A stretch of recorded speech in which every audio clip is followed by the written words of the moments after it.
AC চালানো শিখতে যুক্তরাষ্ট্রে যাচ্ছেন সরকারি ৮ কর্মকর্তা। এই হইলে আমগো দেশের অবস্থা, মানে জনগণের টিয়া কিভাবে হুন মারি তাল গাছে উড়াইব, এই অবস্থা আরই। একটা বার চিন্তা করেন, এসি চালানো লাই শিখতে বলে যুক্তরাষ্ট্রে যাইতেছে, মানে কোন দেশে আমরা বসবাস করি? একটা বার চিন্তা করেন, একটা সৌরভ দেশে আমরা বসবাস করি, এসি চালানো শিখতে যুক্তরাষ্ট্রে যাইতেছে, এসি চালানো শিখতে। আহারে, বাঙালিদের একটা বোকাচোদা দেশ, বোকাচোদা জনগণ।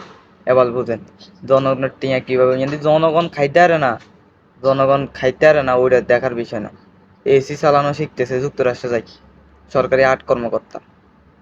শালার ওই শালার কোন দেশে আমরা বসবাস করি? এটা চোরের দেশে আমরা বসবাস করি মানা। জনগণ ইয়ান্দি না খাই মরতেছে, আর আমরা এসি চালানো শিখতে যুক্তরাষ্ট্রে যাইতেছি। শালার বুঝ চালা গেল আমার কাছে আ, আমার কাছে আ, এসি কিনে চলাই তো শিখে দিয়াম কত প্রকারও কি কি। এসি চালান শিখাইতেও যুক্তরাষ্ট্রে যান লাগে, হ্যাঁ?